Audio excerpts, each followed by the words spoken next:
experiencia inmersiva en el diseño, ir sacando cosas así, pues tan fácil como lo hacen ahí. Y estar completamente metido en el diseño y poderlo probar inmediatamente. Pero, ¿cómo se hace? ¿O cómo podemos hacer eso? Hace 30 años más o menos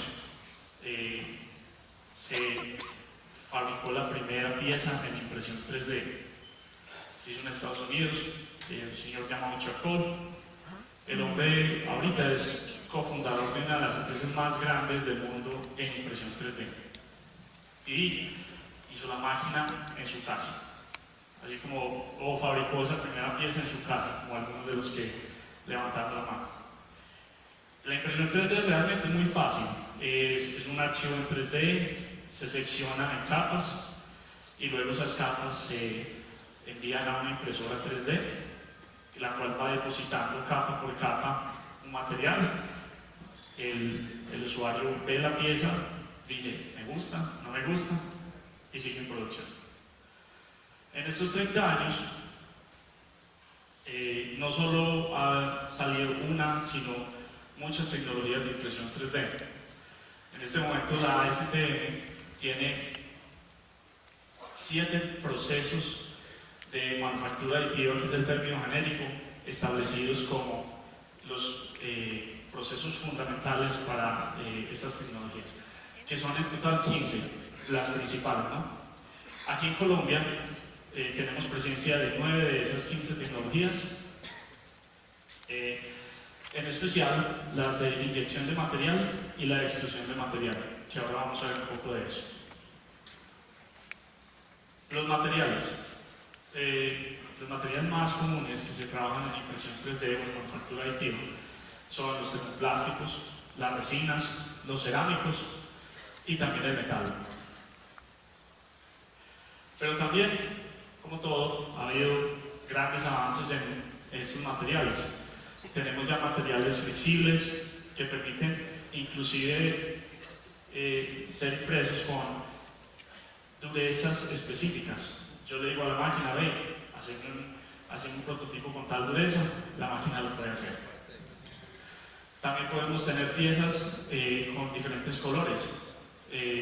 También podemos tener materiales que simulan otros materiales para usos más decorativos, por ejemplo, materiales que simulan el bronce, el metal, la madera, piedra caliza, cualquier cosa así, de manera que puedan ser más económicos para nosotros trabajar. Y, pues, ¿quién no ha escuchado hablar de la impresora 3D de Comino? ¿Sí? Faltará ver qué pasa con esto más adelante. Así como hay materiales, pues, digamos que son como más normales, hay tecnologías mucho más avanzadas o que en el futuro van a ser muy revolucionarias, como el bioink o el bioprinting, que permiten imprimir tejidos o imprimir órganos completos por medio de estas tecnologías. También hemos escuchado hablar de la impresión 4D, que son materiales que después de que se imprimen tienen unas funciones programadas desde su concepción, al igual que también textiles programables. Ahora, tamaño. Muchas personas pueden conocer impresoras que, digamos, imprimen cosas de ciertos tamaños. Digamos que en el momento las impresoras más comerciales están, digamos que en tamaños no muy grandes, y en espesores de capas, que es lo que explicaba ahorita, que es lo que da la resolución de la impresión, que están entre 100 y 300 micras. Pero podemos ver que se han venido haciendo desarrollos tanto hacia abajo como para arriba. Podemos ver que ya hay impresoras 3D que pueden hacer piezas con décimas de micras, o sea, 0.0001 milímetro, que son cosas pues ya que definitivamente no somos capaces de ver. O también, como ya muchos de ustedes habrán escuchado, las impresoras 3D de casas, en donde las capas, o sea, cada capa es de 20 milímetros de espesor. Bueno, también los avances necesitan trabajar en todos los frentes. La personalización es una de de los elementos más claves que tiene la impresión 3D. ¿Por qué? Porque hay personas que no pueden o que no son capaces de diseñar algo en 3D o que simplemente no tienen la facilidad de trabajar o de ser capaces de poner e imprimir una pieza. Esto se ha hecho muy fácil con el desarrollo de apps que permiten, por ejemplo, coger un anillo, un brazalete, una vasija como la que vemos en la pantalla, personalizarla a su gusto y después simplemente darle a imprimir y mandarlo a la impresora. O collares, que yo simplemente voy a una página de las joyas que me gustan y las personalizo, le doy a imprimir, le doy a comprar y una empresa la hace y me la manda a mi casa. O que no ha oído hablar de los selfies en 3D. De hecho, nosotros vamos a hablar de eso un poquito más enseguida. Pero digamos que tomando una perspectiva un poquito más de ingeniería, los ingenieros ahorita pueden, por medio de software de optimización topológica, pueden establecer las fuerzas que van a estar aplicadas sobre una pieza cualquiera, y el software es capaz de optimizar esa pieza reduciendo el material hasta un 60 y 70%, cumpliendo la función que se le programó. Este tipo de piezas no son fabricables por ningún tipo de tecnología convencional. Tiene que ser una impresión 3D que permite ese tipo de flexibilidad y personalización. Ahora, los software con los que se modelan la mayoría de las piezas que se imprimen en 3D también tienen una serie de avances que han venido ocurriendo. Por ejemplo, la modelación paramétrica, el típico CAD, ya no es simplemente por líneas, como lo era AutoCAD, sino que ya ahora hay una forma muy interesante pues, de trabajar todas estas tecnologías, inclusive vinculándolas con los cálculos de inicio. Al igual que programándolo, al igual que haciendo sculpting, como si fuera un artesano que está haciendo una escultura. Ahorita ya hay escultores digitales, que son los que trabajan mucho también en toda la industria de la animación 3D, que pueden generar modelos 3D que se pueden usar por impresión 3D.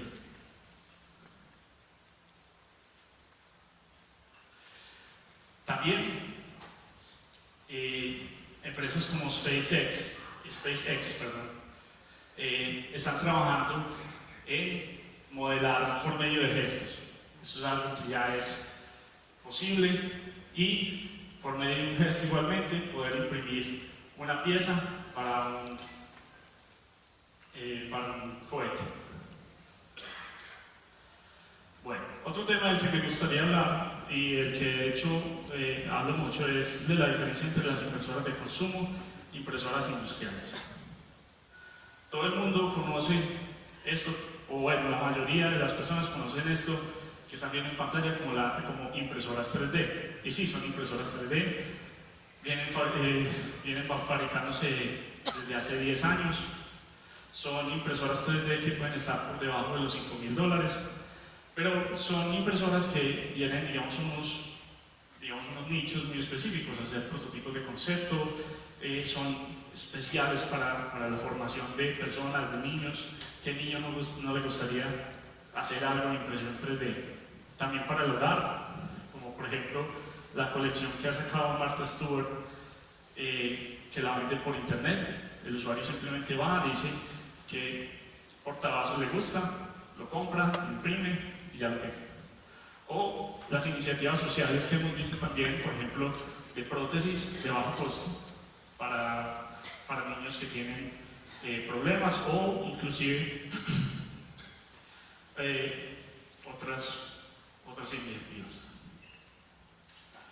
Entonces, esto digamos que es lo que en el mundo se llama la fábrica en casa, ¿sí? Una impresora 3D, un computador, un celular por el cual yo puedo decir qué modelo quiero imprimir y lo imprimo, o si la persona tiene las capacidades, pues desarrollar lo que quiera y fabricar. También se ha hablado de que hay sitios especializados donde se van a tener estas impresoras para que las personas vayan y desarrollen sus proyectos personales o sus proyectos de co-creación si no tienen la capacidad pues, de tener una impresora 3D de consumo. Esto que hay en pantalla entonces son las impresoras 3D profesionales. Estas son las impresoras 3D que vienen desde hace 30 años en desarrollo, Son impresoras 3D que van desde los 10.000 hasta el $1.000.000 o más. Son las que tienen todo el proceso de investigación y desarrollo que ustedes puedan imaginar. Y este tipo de impresoras tienen aplicación en todo el espectro de en todo el espectro pues, del desarrollo de productos. Prototipos de concepto, funcionales, herramientas de manufactura y series cortas. ¿Cuáles son las aplicaciones entonces de estas impresoras 3D? Airbus, por ejemplo, está en el proceso de desarrollar un avión A350XW para Qatar Airways. Ese avión o esos aviones tienen más de 1.000 piezas en impresión 3D en el interior. Piezas como esta, un ducto de aire, o piezas como las que te permiten controlar el aire que está al interior de la cabina. O por ejemplo General Electric, que está desarrollando unas boquillas para sus turbinas que se están fabricando en titanio por medio de impresión 3D. También hay otras alternativas como movilidad, bicicletas o productos de hogar. Entonces, para mí esto que ven ahí en pantalla es lo que realmente sería una fábrica del futuro. Impresoras 3D industriales en cantidades grandes. En este momento ya hay empresas que tienen 100, 150, 200 de estas máquinas en sus instalaciones y pueden generar productos como los que ya les comenté. Pero estos dos tipos de tecnologías no son excluyentes.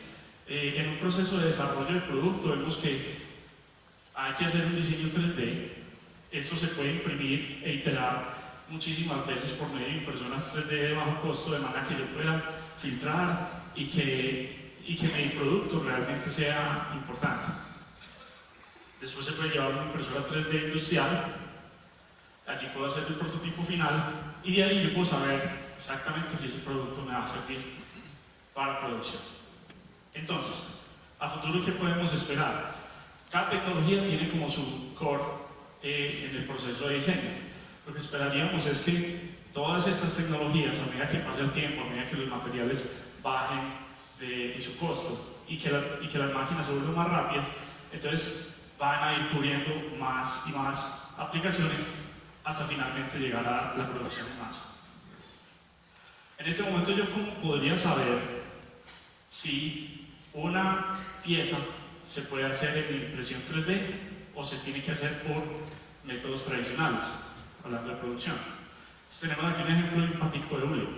Ese pato de hule lo puedo hacer del método tradicional, que sería comprar un molde de inyección o de soplado, y a ese molde tengo asociados unos costos de materiales. Entonces, en la escala productiva, a medida que tenga más unidades de este pato, entonces el precio por unidad va a ser más bajo, ¿correcto? En impresión 3D no pasa así. En impresión 3D, desde la primera pieza hasta la última, voy a tener el mismo precio. ¿Por qué? Porque la impresión 3D no necesita moldes, no necesita herramientales.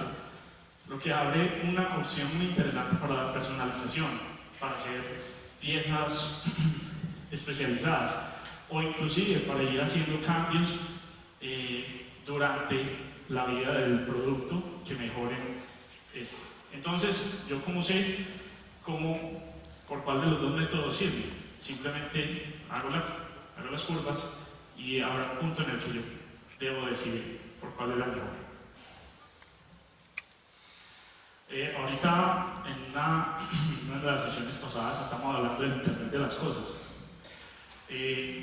También esto abre una gran cantidad de posibilidades para los productos. Ya se está hablando de desarrollo de productos inteligentes y conectados. Eso lo podemos ver, por ejemplo, en el ejemplo que tengo en pantalla, una bicicleta. Esa bicicleta se puede, digamos, tener con gran cantidad de sensores. Esos sensores te van a entregar una información, esa información va a una plataforma de Internet de las cosas y ese análisis que se puede hacer con todo este tema del Big Data me pueden alimentar el CAD. de manera que yo pueda ir evolucionando el diseño de esa bicicleta a medida que más y más usuarios la van utilizando. O inclusive también puedo usar la realidad aumentada para desarrollar manuales, mantenimiento y procesos de reparación. Entonces, todo este ciclo, incluido también el escaneo 3D con el cual puedo hacer control de calidad de la pieza, me van a generar una nueva línea de productos que va a ser muy interesante a futuro. Entonces, la impresión 3D es un mercado que en sus 30 años ya está sobre los 4.1 billones de dólares. Se espera que para el 2020 este mercado llegue a los 20 billones de dólares y el crecimiento de esta tecnología es bastante interesante. Y lo más interesante de todo y lo que más me da gusto contarles a ustedes es que ya empresas de Colombia han sabido adoptar estas tecnologías y las están utilizando de manera impresionante en empaque, en salud, en el área de defensa y en el área aeroespacial. También en el área de movilidad, también ya se están empezando a ver empresas que hacen desarrollo de productos mobiliarios en tecnologías 3D, al igual que empresas en Colombia y en especial Medellín, que también desarrollan máquinas para impresión 3D. Obvio, también hay empresas como nosotros que prestan el servicio para los que lo necesitan, pero esto de todas formas es un punto a favor para todo este proceso de